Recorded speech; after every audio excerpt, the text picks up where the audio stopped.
Fala pessoal, boa tarde. Nosso convidado de hoje é o Ricardo Rangel. Ele é empresário, produtor de cinema e TV e jornalista.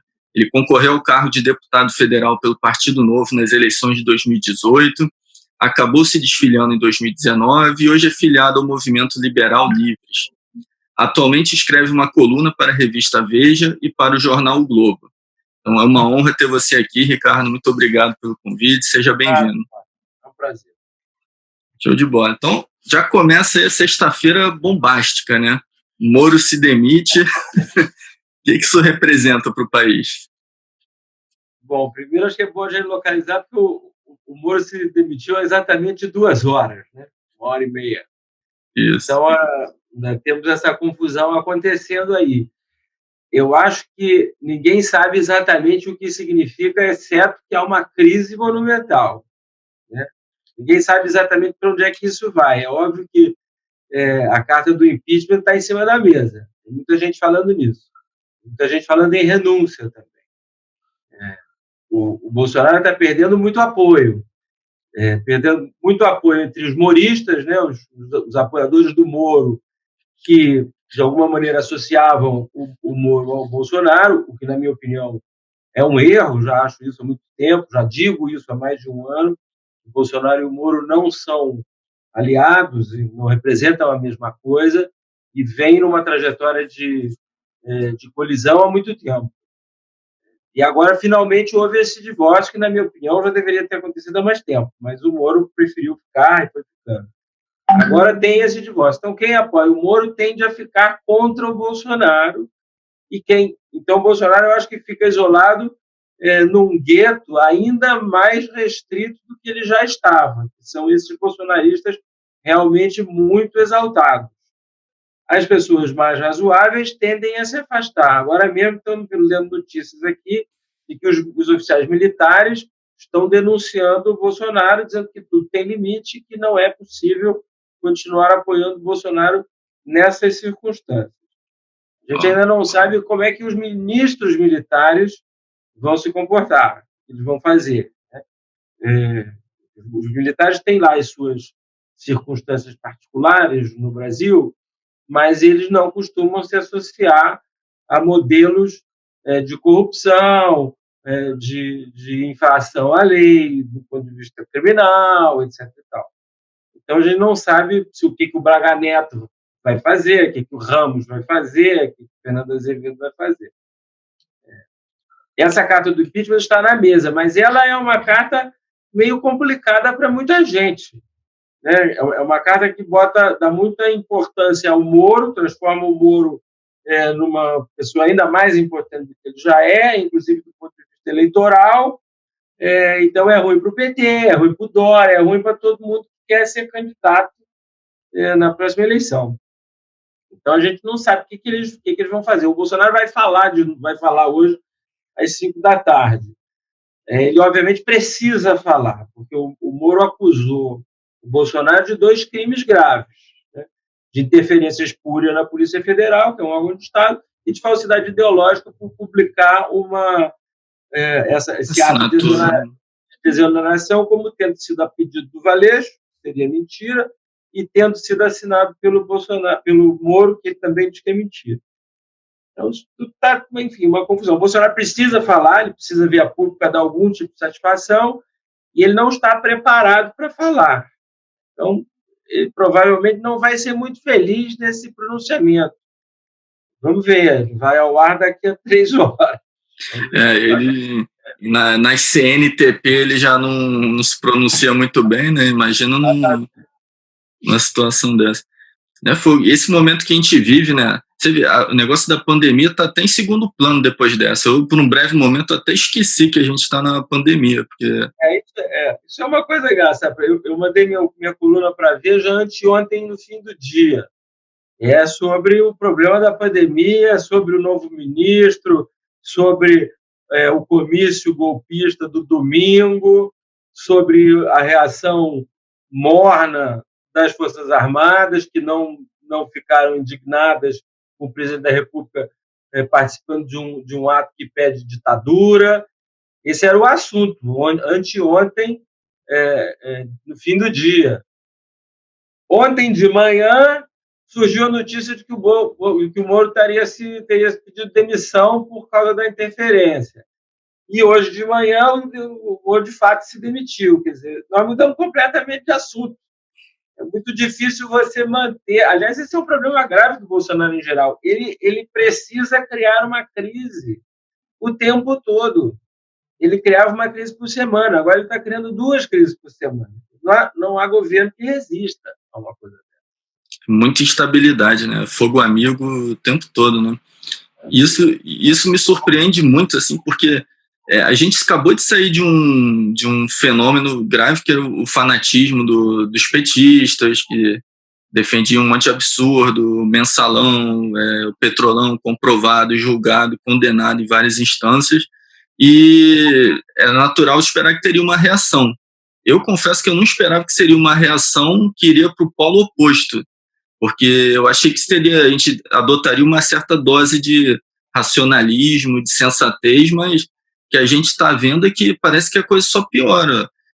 Recentemente, o ministro das Relações Exteriores falando que o coronavírus é parte de um plano comunista, assim. Eu até demorei para acreditar, assim, é surreal isso, né? Por que você acha que aconteceu isso? Olha, o bolsonarismo é um fenômeno muito difícil de explicar, né? Você entende por que o Bolsonaro ganhou a eleição. Evidentemente, é um movimento contra o PT, contra a esquerda. O PT cometeu uma quantidade de erros monumental nos últimos 15 anos, e um dos principais foi essa coisa de investir no nós contra eles e de chamar todo mundo que não gosta do PT de fascista. Isso foi esticando a corda, enfim. E o Bolsonaro teve uma habilidade nisso de se colocar como sendo o anti-PT. O Bolsonaro não é o anti-PT, nunca foi. A visão de Estado e a visão econômica do Bolsonaro é idêntica do PT. Estado grande, intervencionista, sempre foi. O Bolsonaro não é um inimigo da política, ele é um político. Ele é um político medíocre, sem brilho, incompetente, corporativista. Mas ele é político há mais de 30 anos e teve 28 anos no Congresso Nacional.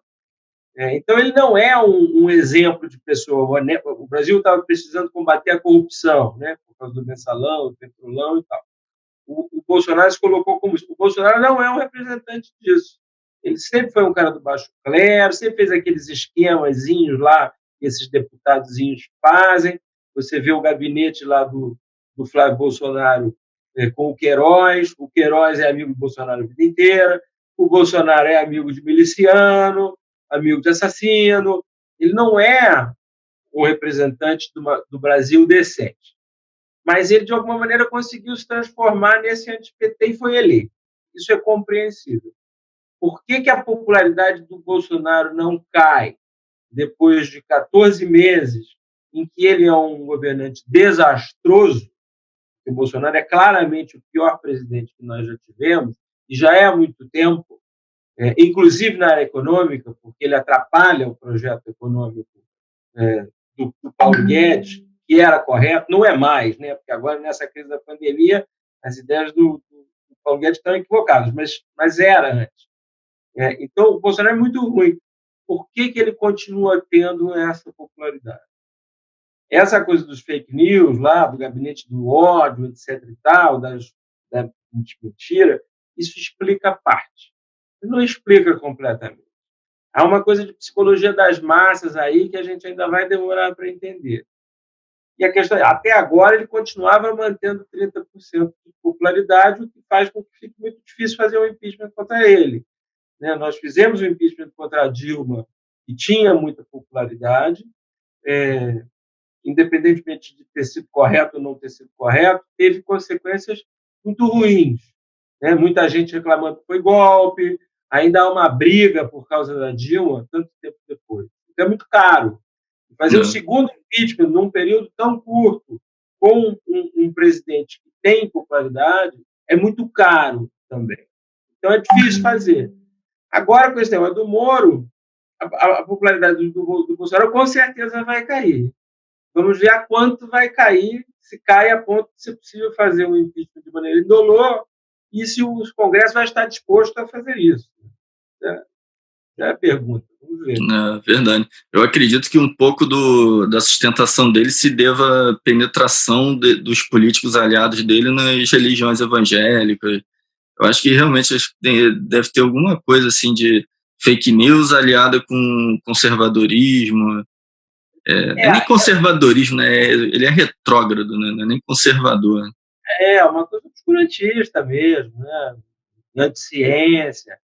Mas mesmo isso, quer dizer, ele também não é tão amigo desses pastores evangélicos. Se você olhar a maior de todos, que é a Assembleia de Deus, não é exatamente bolsonarista, entendeu? Alguns, esses evangélicos pentecostais, mais novos, têm vantagens ali que eles conseguem avançar uma agenda muito conservadora e moralista. Mas isso também não explica. E se você olhar, o Bolsonaro tem apoio, ou pelo menos tinha até hoje de manhã, numa classe muito diferente, numa classe rica, bem informada. Eu conheço uma opção de gente que você olha e fala assim, mas como é possível que você apoie alguém que representa uma coisa que você a vida inteira desprezou, né?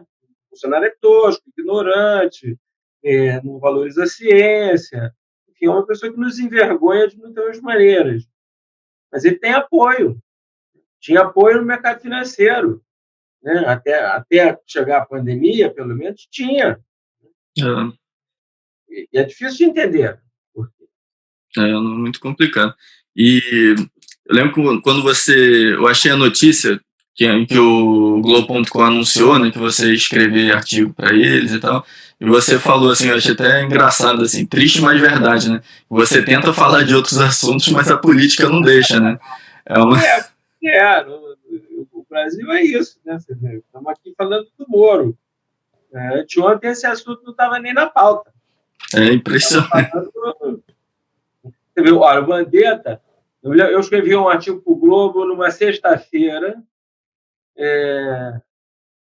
e aí terminei, enfim, 5 da tarde, estava escrevendo o artigo, liguei para o diretor de opinião do Globo para perguntar se tinha alguma coisa acontecendo, se tinha novidade, o que estava vendo, especialmente sobre o Mandetta. Não tinha nada que o Mandetta fosse cair, não tinha nada. Não, aqui está tudo tranquilo. Mandei o artigo no dia seguinte, falei, olha, se o Mandetta cair hoje, for demitido, não tinha perspectiva, se for demitido, vou ter que mexer. Ele brincou, ele falou, não, vamos deixar essa demissão para segunda-feira, né? Assim também não dá. Mas ninguém estava falando nisso. Quando chegou na segunda-feira, o Bolsonaro resolveu demitir. Aí o Brasil parou, ficou o dia inteiro discutindo esse assunto, os militares conseguiram botar panos quentes e o assunto acabou. E beleza. Aí o Mandetta foi demitido na quinta-feira da semana seguinte, 10 dias depois. E aí, no domingo seguinte, ele deu aquela entrevista no Fantástico, e aí na segunda-feira, tudo ferveu de novo.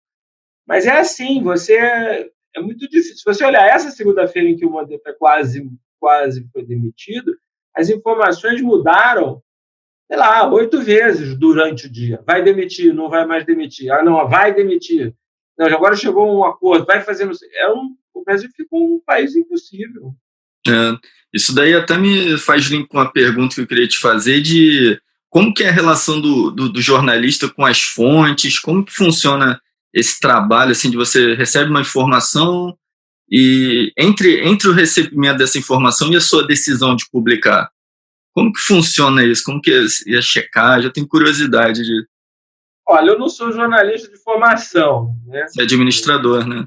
Administrador, enfim. Eu sempre gostei de política, comecei a escrever no Facebook por acaso. Eu tenho muitos amigos jornalistas, né? E converso muito com jornalistas sempre. Mas é óbvio que cada jornalista tem as suas fontes, né? Tem pessoas com quem você conversa. Dependendo de como o jornalista confia ou não confia na sua fonte, ele publica. Às vezes, dependendo de quem é a fonte e dependendo especialmente de qual é a notícia, você precisa de mais de uma fonte. Mas é uma coisa típica, né? Você recebe a notícia, isso aqui está acontecendo. Aí você já tem a dica. Assim, agora eu vou ver se é verdade mesmo. Aí começa a ligar para outras pessoas para ver se consegue a confirmação. E aí, conseguindo confirmar, publica. Mas é claro que o jornalista está sempre no front, né? Isso é uma coisa que as pessoas que não entendem como é que é o jornalismo bem acham, não, fica fabricando notícias. Não é isso. Se você acredita no mercado, especialmente se você é um liberal, você entende que os agentes funcionam de maneira autônoma, cada um fazendo uma coisa. Então, às vezes você tem uma fonte que diz uma coisa, a outra fonte diz a outra. Outra coisa diz oposto. Por quê? Porque estão conversando com pessoas diferentes. No governo normal, não vem versões muito conflitantes. Isso não é muito comum. Num governo esquizofrênico como o Bolsonaro, isso porque o Bolsonaro muda de opinião e de decisão em minutos, depende de quem conversou com ele. Então, o jornalista fala com... Alguém conversa com o Bolsonaro e dá uma notícia. O jornalista consegue uma coisa. Daqui a 15 minutos, outra pessoa conversa com o Bolsonaro e diz o contrário. E dá essa notícia para outra fonte. Aí as pessoas vão ficando malucas. E o Bolsonaro ainda tem um hábito que é terrível, ele planta notícia falsa para depois dizer que é a fake news do jornalista. Ele faz isso o tempo todo. Então, os bons veículos já não caem mais, macaco velho já não cai mais.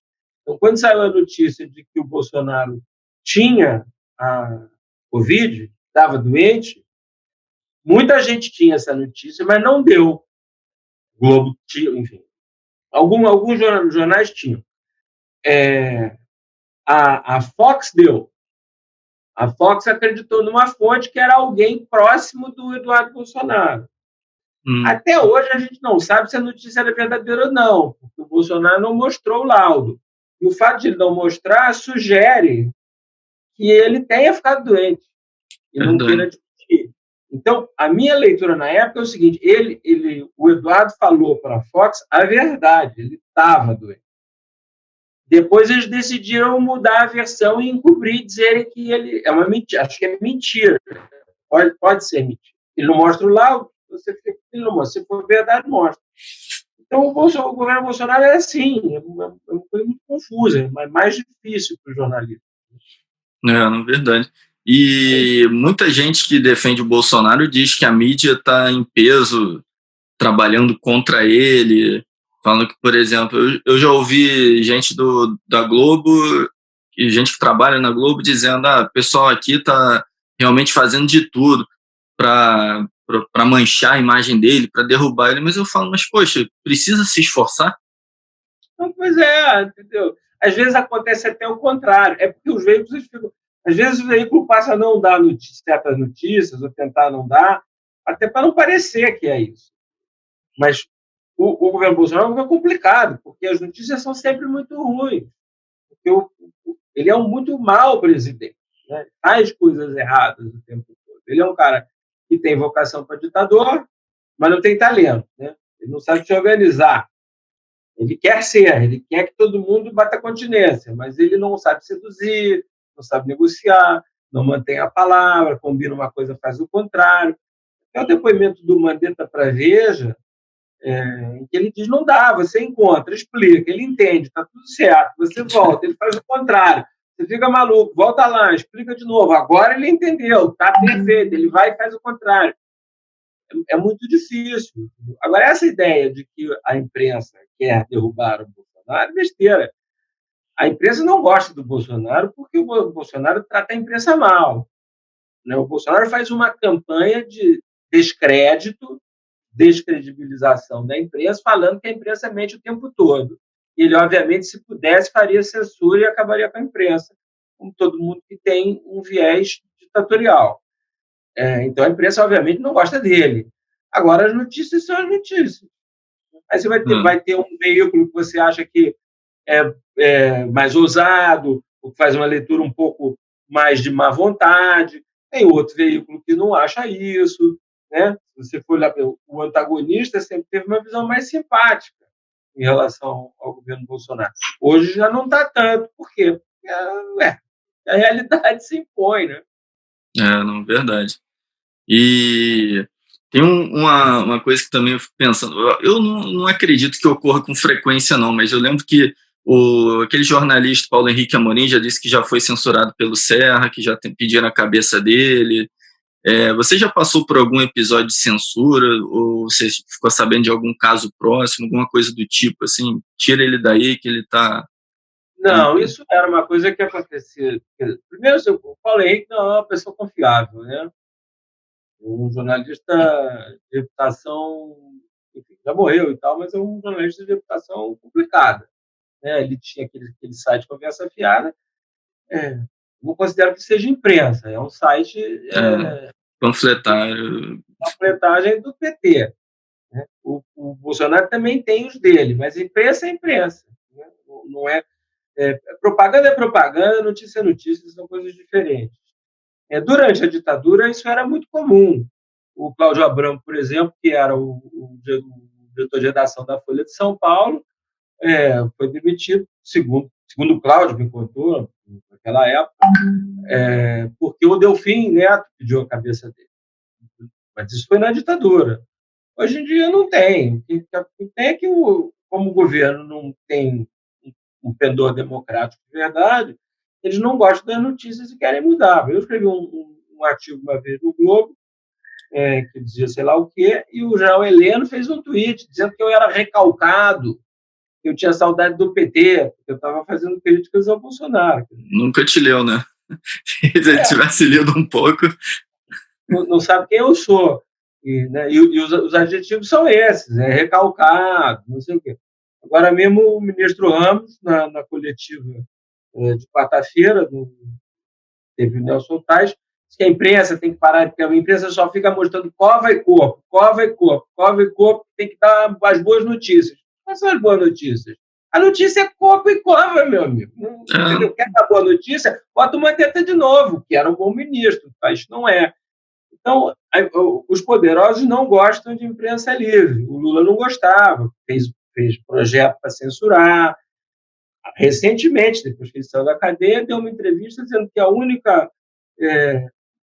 Deu uma entrevista apoiando o Bolsonaro contra a imprensa, falou bem do Bolsonaro, e disse que a única coisa da qual ele se arrependia é que ele não tinha feito o controle social da mídia. Não. Gosta de censura, os poderosos gostam de censura. Isso então, é bom. Desculpa, só para concluir o que você perguntou, hoje em dia eu não conheço ninguém que realmente tenha sofrido um tipo de pressão real para mudar o que escreve, o que pensa. Não é comum na democracia. Entendi. É bom ouvir isso, ainda mais de uma pessoa que trabalha em veículos grandes como você, né? E é bom, assim, até ter tocado nessa questão de censura da mídia, que a gente não pode esquecer a história, né? Poxa, o Lula, o plano de governo do Haddad tinha novamente essa coisa de regulamentação da imprensa. Então, assim, a gente tem que tomar muito cuidado. E por isso que eu estava falando com você sobre a questão da sensatez, né? A gente tem que ter, poxa, calma, não pode defender um lado, esquecer dos problemas dele e passar automaticamente a defender o outro. Nesse aspecto, a gente vê como que são similares esses dois grupos no fim das contas. Né? Parecidos, a gente sai. É claro que o que está acontecendo com o Bolsonaro hoje, sinceramente, eu acho que é impensável. A gente nunca teve nada. A gente teve 13 anos de governo Lula e Dilma. Péssimo, de muitas maneiras. Nunca tivemos uma situação como essa. Nunca tivemos. Aliás, o Lula brigou com a Dilma porque a Dilma não interferia na Lava Jato. E hoje mesmo, é uma coisa importante também lembrar, o Moro disse isso hoje, que na Lava Jato nunca houve foi um elogio enviesado ao PT, que na Lava Jato nunca houve uma interferência do PT na polícia, tentando melar a Lava Jato, nem com a Dilma, nem com o Temer. Eles adorariam mas eles sabem o que significa um governante fazer uma intervenção política espúria na Polícia Federal. Uma coisa gravíssima. Tão grave que, se você fizer, você pode cair. Então, a Dilma não fez. O Lula brigou com a Dilma fortemente porque ele queria que ela fizesse e o Cardoso não fazia. E o Lula porque o Lula estava ali com a polícia nos calcanhares dele, de fato, acabou prendendo. Mas ele rompeu com a Dilma por causa disso, porque a Dilma não interferia na polícia. Ele queria que ela substituísse o Cardoso para interferir na polícia. Então, nunca ninguém teve essa coragem que o Bolsonaro tem, e que, na verdade, não é nem coragem, é uma falta de noção. O Bolsonaro não sabe o que as coisas significam. Ele acha que, como ele é o presidente, ele é o Luís XIV e as pessoas têm que fazer o que ele manda. Ele pode interferir numa investigação. Ele não entende o que é a democracia. Por isso que ele faz. Isso eu concordo plenamente. Acho que ele não sabe como as coisas funcionam.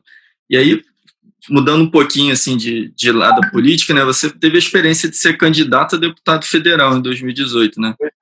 Pelo... experiência muito enriquecedora, interessante. É isso que eu ia perguntar para você. A gente está num momento, né? Principalmente por causa do Partido Novo e tal, tem pessoal, o cidadão um pouco mais indignado. Tem muitas pessoas que estão querendo se candidatar, entrar para a política, né? O que você diria assim para uma pessoa? É possível uma pessoa honesta, classe média, com limite de dinheiro, né? É possível uma pessoa fazer uma campanha, ser eleita numa situação mais normal? Nas últimas eleições teve uns casos assim que fogem da média, né? Mas assim, como é que foi a sua experiência? O que você tem a dizer assim? Olha, eu acho que tanto acho que fui candidato, né? Sempre gostei de política, mas nunca fiz nada em relação a isso. Nunca tive cargo público, nunca fui funcionário público, nunca fui candidato a nada. Mas fui. Eu acredito na democracia representativa, eu acredito na política. Eu acho que esse discurso antipolítica, discurso deletério contra a política, todo político é ladrão, a velha política, não sei, isso tudo eu acho besteira, coisa de gente que não tem a noção da cidadania. A política é um reflexo do país. Nós temos políticos muito corruptos, mas nem todos os políticos são corruptos. Né? A política é um ambiente muito corrompido, obviamente, isso precisa ser renovado. A maneira de você fazer isso não é dizer todo político é ladrão. Porque se você acha que todo político é ladrão, só ladrões serão políticos. Então, a política vai ficar sendo corrupta para sempre. É o contrário. Você tem que usar as pessoas. Né? Um pouco como a polícia. Ninguém quer ser policial. Né? Ganha mal, é perigoso, é um ambiente corrompido, ninguém quer ser policial. Quem vai ser policial? Né? Quem tem circunstâncias mais complicadas. Então, você, em vez de melhorar a polícia, piora, quando as pessoas boas não respeitam. Da mesma maneira, a política. Se você não respeita a política, não prestigia a política, o presidente da República, como o Bolsonaro, passou a vida inteira na política e faz um trabalho contra a política, não vamos melhorar. Agora mesmo, o Bolsonaro resolveu fazer o quê? Se abraçar no que há de mais velho e mais corrupto na política brasileira. Abraçar com o Roberto Jefferson, com o Valdemar Costa Neto, com o Arthur Lira. É uma gente horrível. Mas ele está querendo ver se consegue um apoio lá para barrar o impeachment. Ele mente para o público dele, que ele é um representante da decência antipolítica, e vai fazer uma negociação horrorosa com o que há de pior. O caminho não é esse, obviamente. Não. O caminho é você fazer a política correta. A corrupção não é a velha política, nem a corrupção é a antipolítica. A política é você fazer os acordos em prol do bem comum. Você fazer os conchavos para roubar o Estado e ficar rico, isso não é política, isso é roubo.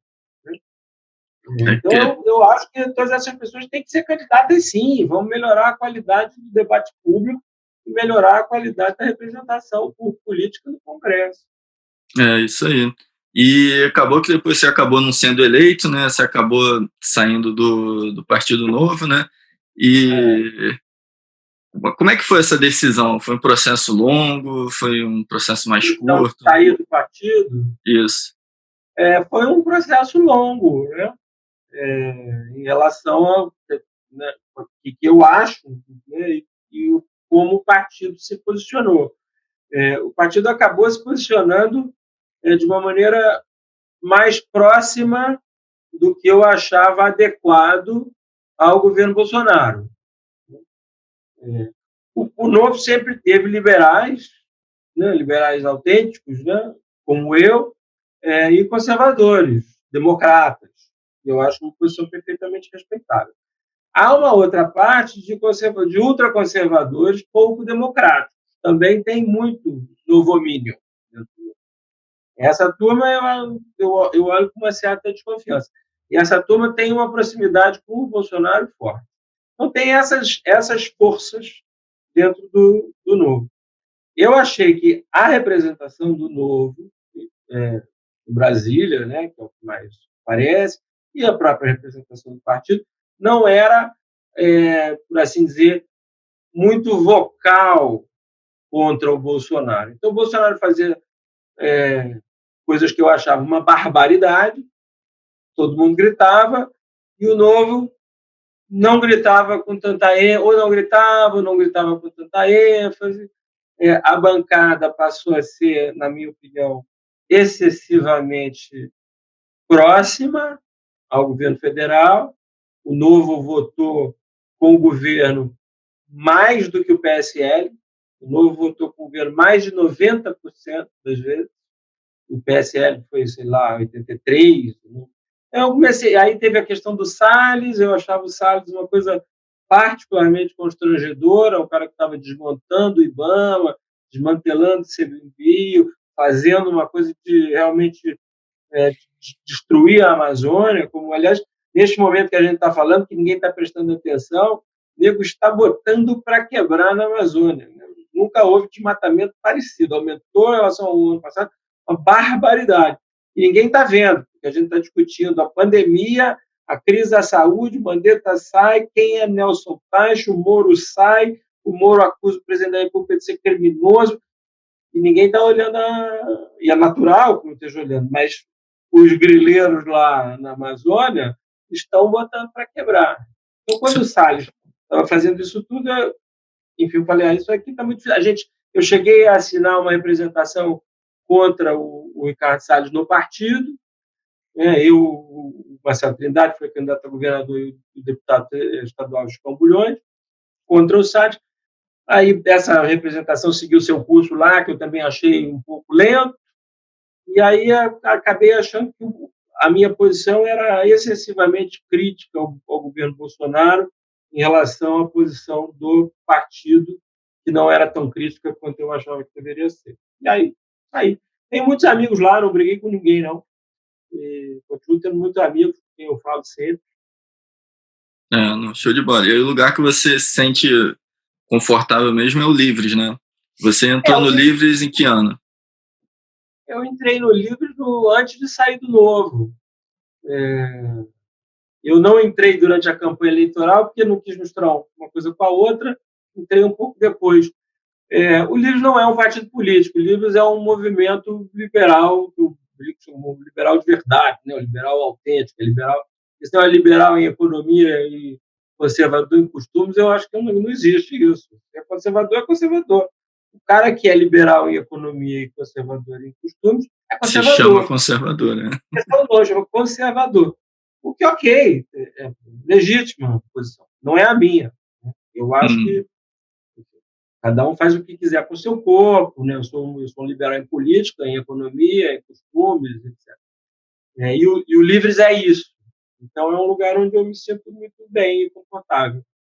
Mas não é um partido. Né? Se eu resolver me candidatar em algum momento, vou ter que pensar o que eu vou fazer. Você pensa nisso? Cogita ainda no futuro? Cogito. Vereador, não, com certeza não. Nem sei quando será a eleição. Mas em 2022, não descarto. Estou me planejando para isso, não. Estou deixando a vida andar. Chegar lá a ver. Legal. E você tem alguma atuação dentro do Livres ou você é um filiado, acompanha? Eu escrevo de vez em quando. Estou até um pouquinho em falta, mas eu escrevo para o Livres de vez em quando. Legal. Mas é só isso. Show de bola. E teve um fato aqui recentemente, mudando de assunto, que chamou a atenção aqui em Laranjeiras, eu moro em Laranjeiras, teve não sei se você ficou sabendo, acho que foi ontem ou anteontem, teve uma perseguição aqui a carro, roubaram algum carro, acho, a polícia prendeu os bandidos, matou. Eu vi uma foto aérea, que deve ter tirado de helicóptero. Olha, tinha uma rua pequena, né, a Rua Ipiranga, tinha 10 carros de polícia, devia ter uns 20, 30 policiais ali, e aqui é muito perto do Palácio do Governador, né, ali a área onde estava, que a visão do helicóptero deu para ver, era um quarteirão do Palácio do Governador. E eu fico pensando assim, se tem, como a gente está nesse momento de muita coisa acontecendo, se não tem alguma coisa grave por trás. Você citou a questão da Amazônia, eu comecei a pensar aqui no Rio de Janeiro. Estranho ter 40 policiais ali para um roubo de veículo. Será que tem alguma coisa do Witzel aí que a gente não Sei, vislumra? eu acho que qualquer crime perto do Palácio do Governo, ali do Guanabara, obviamente gera um nível de prioridade muito alto para a polícia, né? Agora, não sei se esse caso aí em particular, se quer dizer alguma coisa. Eu normalmente não procuro explicações muito recônditas para as coisas. As explicações mais banais quase sempre são as verdadeiras. Claro, há muita coisa recôndita por aí, né? Você tem que prestar atenção para ver que...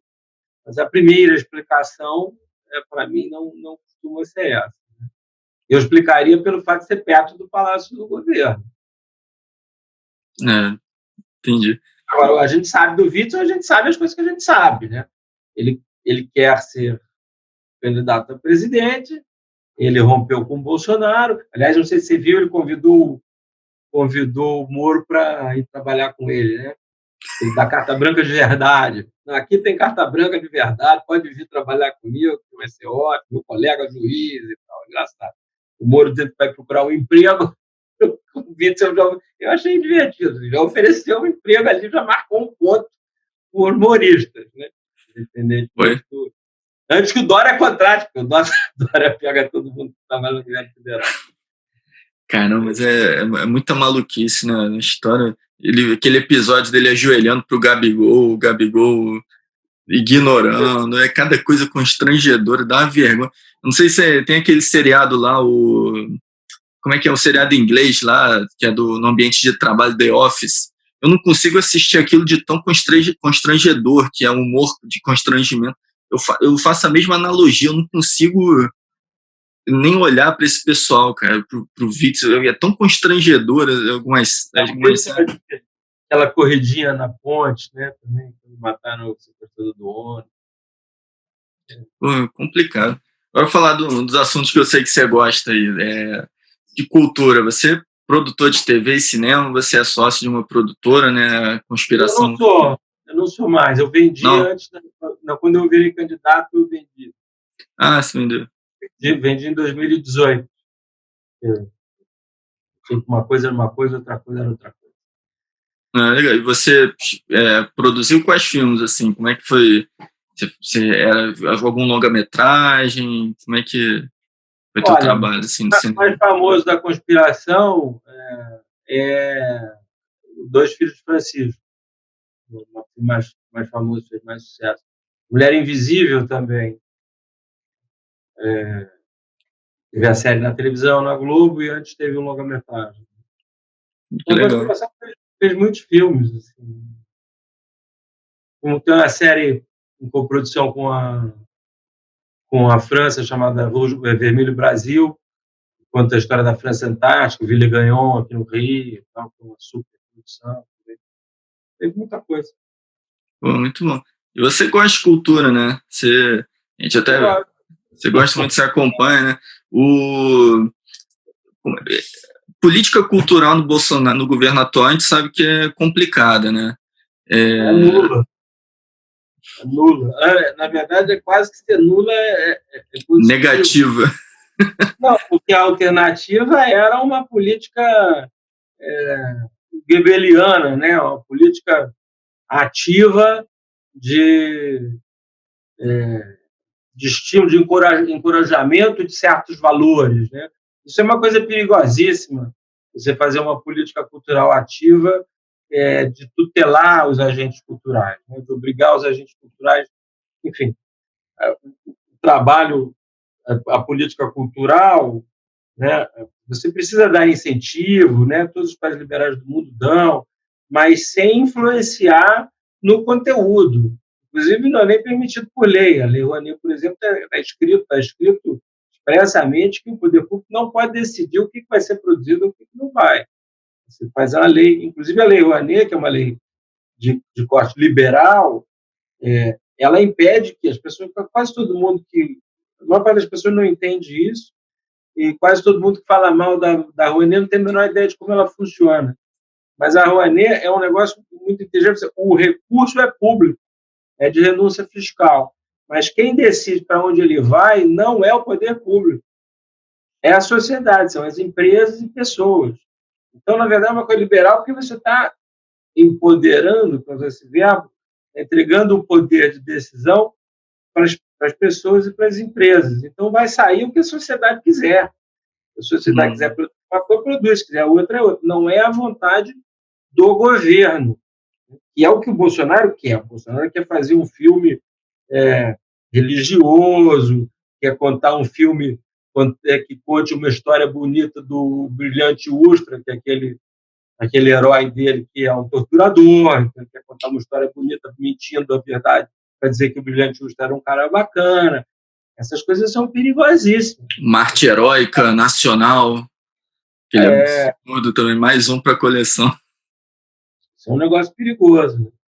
E agora, praticamente, não tem política nenhuma, porque não tem dinheiro nenhum, acabou completamente o dinheiro. O Brasil só discute a crise, que é uma crise que deveria ser dupla, mas é tripla, né? Porque você tem as duas crises das quais você não escapa, a crise sanitária, vai morrer gente abessa, para de fingir que não vai, porque vai. Como é que faz para minorar a quantidade de mortes? E a crise econômica. Como é que você combate a recessão econômica, que é também inevitável? Né? E ainda tem... essas são as duas crises que todos os países do mundo têm. Nós temos mais duas crises. Uma é a crise de governo permanente do Bolsonaro, né? Agora cai, e a outra é a crise sobre como é que trata a crise econômica. Porque tem a crise econômica e a crise... Hoje a gente tem uma crise, porque o governo quer gastar dinheiro para diminuir a recessão econômica e o Paulo Guedes não quer, porque o Paulo Guedes acredita que não pode botar dinheiro nenhum. Né? Mas precisa botar. Né? Keynes tinha razão. Keynes não escreveu aqui, não é o economista mais importante do século à toa. Né? Numa crise como essa, você tem que abrir os cofres mesmo, tem que endividar. E o Guedes não quer. Então, você está vendo essa briga aí entre o Braga Neto e o Guedes, a gente tem 4 crises em vez de ter 2. Voltando para a tua pergunta, quer dizer, nessa situação, com 4 crises graves e não tem dinheiro nenhum, qual é a política cultural que você vai fazer? As pessoas estão morrendo. Você vai dar algum real para alguém produzir algum filme? Né? Ninguém consegue fazer nada, os aviões não estão voando. Você vai dar dinheiro para alguém produzir um filme, fazer uma série de televisão, fazer um vernissage numa exposição na galeria de arte? Não, o dinheiro vai todo ou para a crise sanitária ou para a crise econômica. Então, a Regina está lá. Esperando o tempo passar para ver se... Esperando o tempo passar, olhando a paisagem, não tem nada mais a fazer. O pessoal está até falando, né? Cadê a Regina Duarte? Mas a razão é essa aí mesmo, né? É injusto com ela, coitada. Lógico que eu acho que ela cometeu um erro de entrar nesse governo, ela comete um erro, ela tem dito coisas muito equivocadas. Mas também você cobrar dela que faça alguma coisa nesse momento, não tem nada. Ricardo, para fechar aqui, se você pudesse dar um título, fazer um documentário sobre o Brasil de 2019 até hoje, qual seria o título? Eu acho que seria De Tédio Ninguém Morre. Muito louco, muito louco. Muito louco. Beleza. O Brasil não é para principiantes, dizia o Tom Jobim, né? Pois isso aqui é um estágio de evolução que a gente ainda não chegou na humanidade para resolver isso aqui. Compreender. Tá bom. Beleza, cara. Muito obrigado. Claro, uma obrigado honra. É um prazer. A gente volta a se falar. Beleza. Obrigado.